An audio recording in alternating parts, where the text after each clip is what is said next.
talking quite extensively about sort of like injuries in sport recently, and we've been looking at sort of like football, and obviously there's a big bit of legislation that's coming through at the moment about heading in football, and that's massively regulated. I think it's in Scotland now. Kids can't header the ball unless it's in a game. Yeah, it's like 10 headers a week where the ball has travelled over like 40 yards or something like that, maximum. Yeah, and you've said you've had, I presume you've had loads of head injuries. You're off for at least 2 weeks, you just mentioned, right? So you've had a few head injuries before, haven't you? Yeah, I've had 6 or 7 concussions in 7 years of... So it's basically one a year. I've had 1 concussion a year. And I think 3 of those I've been like asleep, like out. It's not good, is it? Not good. So when you're talking about that, like, first of all, do you worry about that as a, like, just in yourself? Long-term. Yeah, just for your own personal perspective. Yeah, 100%. I've said to my girlfriend quite a few times, if I have to retire, I feel like it'll be through head knocks, just the amount that I get and how frequently I was getting them. What would be the number for you? What, to a point where you... such that you went, right, I'm retiring? Or is there a number, or you just would decide if that was that? There's not really like a number you get. It's kind of, you could have one and just have really, really bad constant symptoms from them. But I think if I'd say I've had 7, I think once it gets any closer to 10, I think I would probably start definitely thinking about it. And if I was starting to get like symptoms whilst I was just like day to day, then that's when it's time to call it a day. What are the symptoms as well? You get a lot of headaches, memory loss, unstable. One of my coaches had to retire through head knocks, and he had points as he was coming to the end of his career where he just couldn't remember his wife's name. Oh, jeez. He was getting knocked out like every session almost. Even just like he'd tackle with his shoulder, just the impact would just spark it, and he'd be concussed. Really? So that stuff does worry me. Does your kind of susceptibility to being concussed increase the more you've been concussed? I'm not too sure, to be fair. A lot of mine have been like freak accidents, either like in the air and someone's taken my legs out, or I've run into someone whilst they're in the air and I've hit their hip. But I think my girlfriend was saying, she's a doctor, she was saying the more that the forwards will probably have more in there, more of unsuspecting concussions, just from the amount of constant impacts they're having.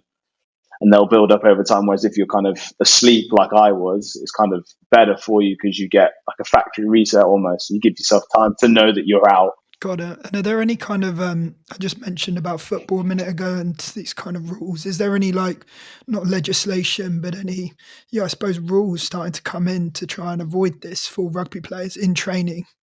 Not in training. They've prolonged the return to play. It used to be a week. You could play like a Saturday to a Saturday, but now you have to wait 12 days. I thought kind of seven days was kind of crazy to be able to play again.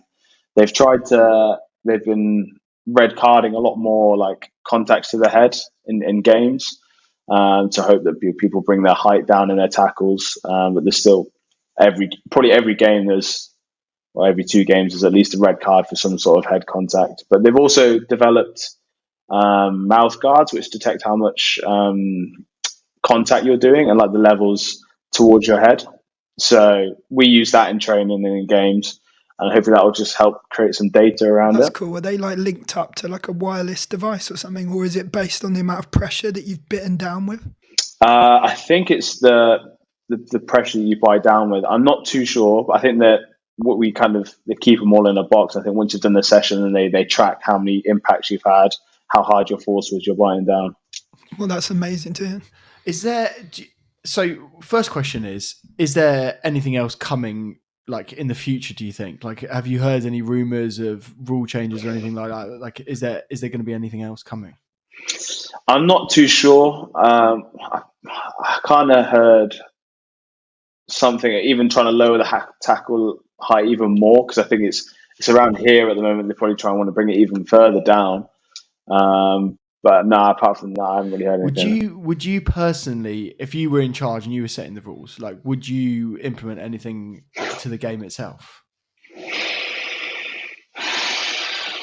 it's difficult because you want to kind of keep the game how it is, and bad example, but if you watch rugby league, it's very open, and the way they tackle it is how rugby union used to be. It's very like high impact, close to the head, and they don't sanction it as much as we do.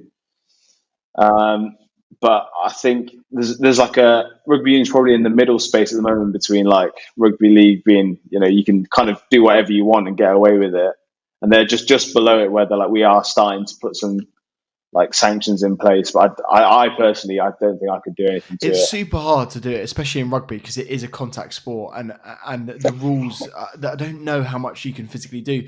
And like people have said, like wear scrum caps or things like that, but American football, they wear fucking helmets, and they're some of the worst concussion and brain injury problems in the world. So I don't think wearing a scrum cap is the solution. But even now in football, that they could quite conceivably in the near future just ban heading, and I think that could easily come in, and that then the sport is going to be a very different sport if that's the case. I think, to be fair, what I've heard is if Arsene Wenger had his way, he would ban heading. Really? Yeah, they would completely outlaw it. Probably didn't do heading in training for Arsenal when he used to play anyway, so he was like, we can dispense with that. He is biased. Yeah. He wants to play the ball on the floor, doesn't he? Yeah. Probably. How do you reckon like fans would react to that? I don't know, because it's such a seismic change to the game. I think it would be completely different. But do you know what? Like it would. The ones that would be the most affected are the players. Like overnight, you've sacked off central defenders. Like you don't need Harry Maguire. Done. Harry Maguire's career is over. I mean, it's going to be over already. But yeah, I think the players would really suffer, because quite frankly, you wouldn't need height. Wouldn't be an issue anymore.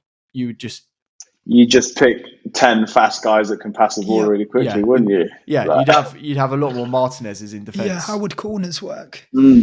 They just won't go just have above to play head it height. on the floor. You just have to play it on the floor. You could still probably play the ball above head height. You just can't head it. Yeah.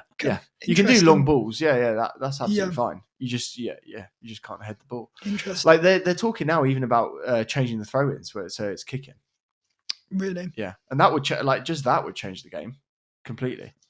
Interesting. I didn't realise football was that hot on this type of thing. Do you know what? I think it's like I said. I think it's the Wengers of this world. They're out there at the top level, and they're trying to implement some like significant change. I don't really know. I mean, like you say, they've seen the data, and unfortunately, the data is pretty damning on the head injuries. So if they can get rid of the heading the ball. Yeah, I think they really just want to stop, say, a central defender, maybe in a training session, dealing with 50 goal kicks, to keep. I remember when I was a kid, when somebody used to header a ball from a goal kick, you'd be like, "Phew," afterwards, wouldn't you? They probably just want to eliminate centre-backs doing that 50 times a day in training. Yeah, but you're playing 50, 60 games a season, aren't you? Yeah. So even if you ban it from training, you've still got serious impact in. Yeah, very, very true.